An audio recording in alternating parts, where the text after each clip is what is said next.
In Port Lincoln, a model and online creator known across 2 continents vanishes.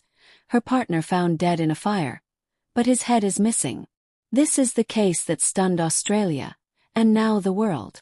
Tamika Chesser was a model, OnlyFans creator, and Beauty and the Geek runner-up from Queensland.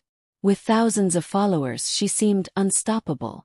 At 34, she had starred in magazines, built a life with her partner Julian Story, a 39-year-old father working in regional SA. They were the couple everyone envied.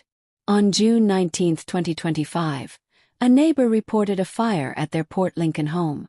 Police found Julian's body inside, dismembered, burned, and without his head. Tamika was found catatonic nearby.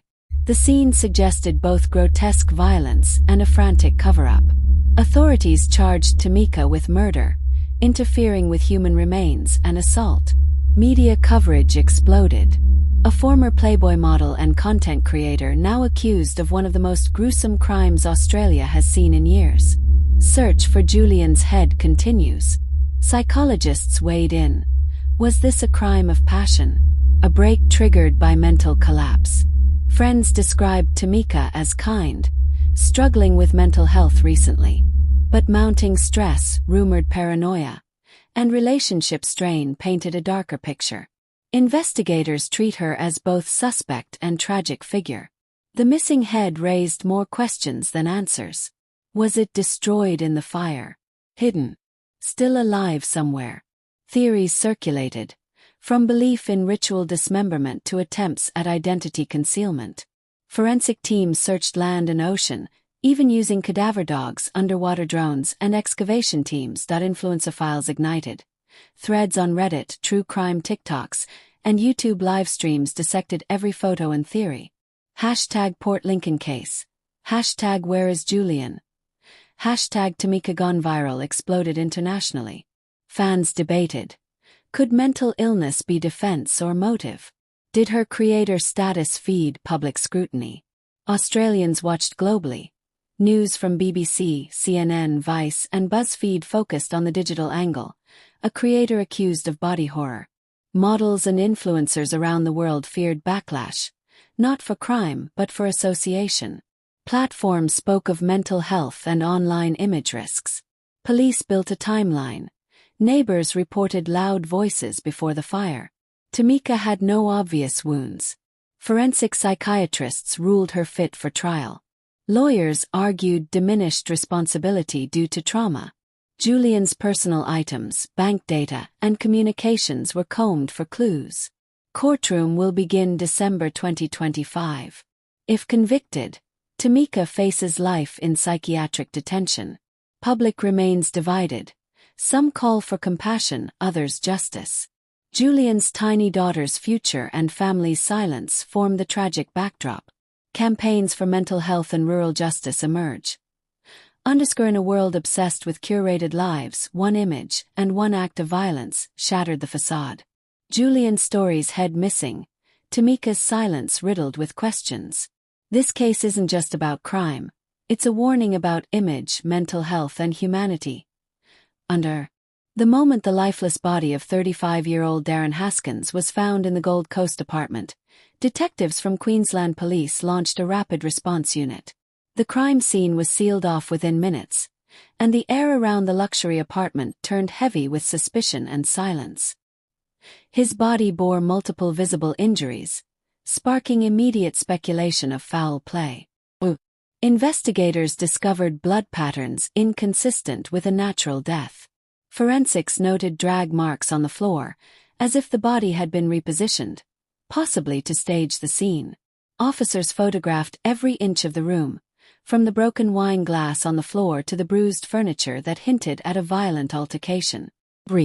Detectives quickly identified Tamika Chesser, a reality TV star with a volatile public image, as the last person seen entering the apartment with the victim. CCTV footage from the lobby clearly showed her and Darren walking in together that evening, laughing and appearing intoxicated. Tamika's social media presence was examined in detail. Her last post, just hours before the murder, showed her sipping wine with the caption, "Unbothered." Always. This seemingly casual post took on a chilling tone once the timeline of the murder became clearer. 5. When the officers reached out to Tamika, she was evasive. Initially unreachable, she later claimed she had blacked out due to alcohol and remembered nothing. Her story raised red flags, especially when forensic teams uncovered her fingerprints on the murder weapon, a crystal decanter found shattered near the victim. Toxicology reports showed high levels of both alcohol and sedatives in Darren's system. Investigators suspected he may have been drugged before being attacked. A wine glass bearing only Darren's DNA had traces of benzodiazepines, which he had no known prescription for. 7. Police reviewed surveillance footage from nearby streets. A chilling discovery emerged. Around 3:15 a.m., Tamika was caught on camera walking barefoot outside the building, looking panicked, holding something in a cloth. That cloth was later retrieved from a dumpster and tested positive for blood. Tamika was brought in for formal questioning. During her 6-hour interrogation, she broke down several times, but stuck to her story. She didn't remember anything past 10 p.m. Her lawyer cited mental instability and trauma, asking for leniency and a medical evaluation. Investigators dug deeper into Tamika's past. What they found shocked even the seasoned detectives. Several restraining orders, one from an ex-producer of her reality show, another from a former boyfriend, both citing violent outbursts and threats with weapons. Phone records showed Tamika had texted Darren 23 times that day. Many messages were emotional, some romantic, others aggressive. One stood out. "Don't test me tonight, or I swear you'll regret it." That text became a turning point in the investigation. 11. Police obtained a warrant to search Tamika's home. Inside, they found a handwritten journal. Entries oscillated between love, paranoia, and rage. One page read, "They all think I'm soft, but they'll see what I can do." It was dated 2 days before the murder. 12. Forensic analysis of the apartment carpet revealed partial shoe prints that matched Tamika's designer heels, confirming her presence in the blood trail path. The heel also had a chip, with dried blood lodged in it. 13. Autopsy results revealed defensive wounds on Darren's arms, suggesting he tried to fight back. The angle of the wounds showed he was likely seated when attacked, possibly blindsided. 14. Tamika's publicist tried to spin the narrative, calling it a tragic misunderstanding, but police were unmoved. The media frenzy only intensified their resolve to make the case airtight. 15. Undercover officers interviewed close friends and family. A former castmate revealed Tamika often fantasized about revenge stories and once joked about getting away with the perfect crime. 16. Detectives reconstructed a 3D model of the apartment and crime scene to visualize the sequence of events. Based on blood splatter, broken glass trajectories, and bruising patterns, it was determined that the assault lasted over 6 minutes, long enough to be intentional. 17. Data from Tamika's smartwatch synced with her phone revealed an elevated heart rate between 3:05 and 3:14 a.m., consistent with a physical altercation. This aligned with her appearance on CCTV outside the building minutes later. Police found burner phones purchased by Tamika a week before the murder. One had been destroyed, but SIM card fragments revealed encrypted messages that are still being decrypted. 18. A neighbor reported hearing loud slaps and a scream around 3 a.m., but assumed it was just another party. He now regrets not calling the police immediately. 20. Investigators pulled hotel keycard logs and found Tamika had exited and re-entered the apartment twice that night. The second entry occurred after Darren was presumed dead. 3-1. The case took a twist when a voice note surfaced, sent from Tamika's phone to an unknown number. "It's done. Don't call me again." The voice analysis is underway to confirm if it's genuinely hers. 22. Ballistics experts confirmed the glass weapon was used with high force, not accidental. The angle suggested someone standing over the victim. 23. Tamika was officially arrested on suspicion of second-degree murder. Her bail hearing became national news, with protesters outside the courthouse chanting, "Justice for Darren." 24. Police presented their evidence to the magistrate, citing 17 distinct pieces of forensic and circumstantial evidence that contradicted Tamika's blackout claim. The court denied bail, citing her as a flight risk. 25. As the trial date approaches, Queensland police maintain their firm stance. "This was not an accident," said lead investigator Detective Moreland. "This was cold, calculated, and deliberate. And the evidence doesn't lie." As the trial commenced, the courtroom was filled with media outlets, bloggers, true crime podcasters, and a restless public. Everyone wanted to witness the fate of Tamika Chesser, the influencer-turned-accused murderer. Her high-profile lawyer entered first, followed by Tamika, dressed in all black, her face unreadable. The prosecution opened strong, laying out a clear, chilling timeline. They displayed visuals from the apartment, detailed forensic evidence, and audio messages from Tamika's phone. The phrase "it's done, don't call me again" played throughout the courtroom. A chilling silence followed. The defense, however, argued that Tamika suffered from dissociative episodes and complex PTSD due to past abuse. Her attorney painted her as a mentally unstable woman caught in an emotional spiral, not a premeditated killer. Psychological experts were brought in. The prosecution's witness argued that Tamika was fully aware of her actions, highlighting her calm behavior after the murder, deleting messages, changing clothes, and trying to manipulate evidence. The defense's psychiatrist countered that trauma had deeply fractured Tamika's identity.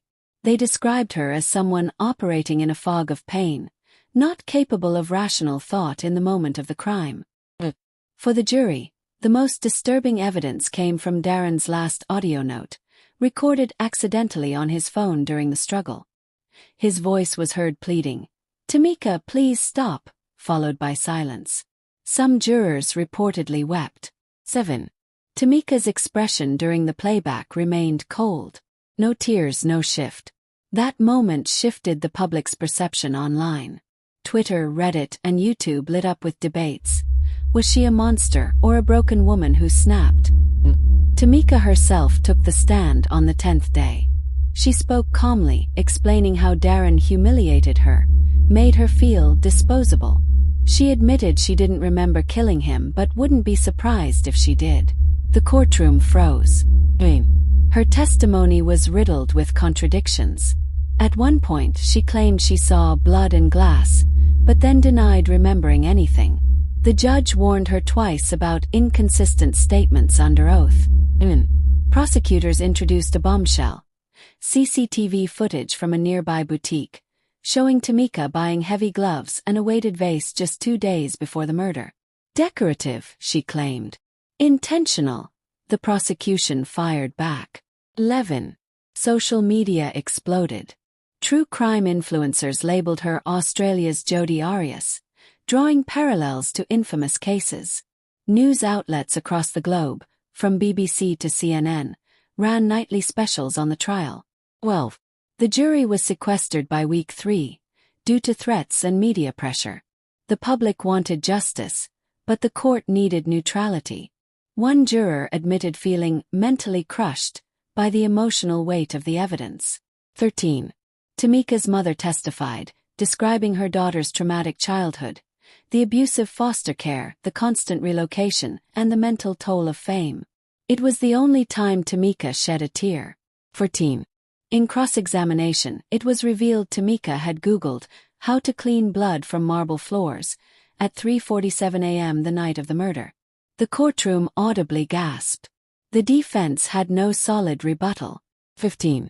Courtroom sketches of Tamika went viral. Artists depicted her as everything from a manipulative femme fatale to a misunderstood soul. Even fashion blogs debated her trial outfits. 16. Outside the courtroom, Darren's family held vigils every evening. His sister sobbed during an interview saying, "We want justice, not sympathy for a killer hiding behind trauma." 17. The defense attempted one last move, playing a voice diary Tamika recorded weeks before the crime. She described being tired of being used and dreaming of disappearing. But the prosecution saw it as a narrative setup.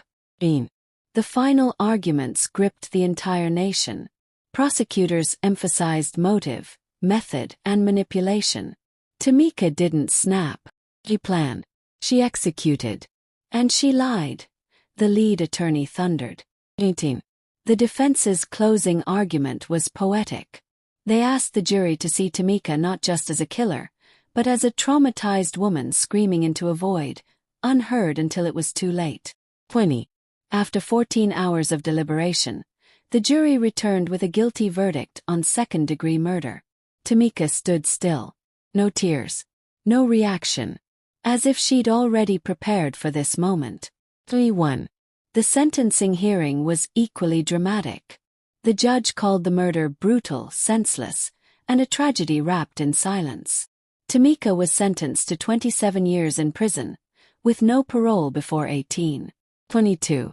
The courtroom erupted. Darren's family cried. Tamika was escorted out without a single glance toward them. She left behind a legacy of fame, chaos, and a trial that divided public opinion. 23. Netflix, Hulu, and Amazon Prime all began talks with producers for rights to the case. Documentaries and reenactments were already in production before the verdict even came down. 24. In prison, Tamika remains quiet, reportedly isolated due to media attention. She hasn't granted any interviews. But rumors suggest she's writing a memoir titled Glass Houses. 25. The case has ignited global discussions around mental health, celebrity culture, justice, and the limits of empathy. But for Darren's family, one truth remains. Fame doesn't erase murder, and justice, no matter how late, still matters.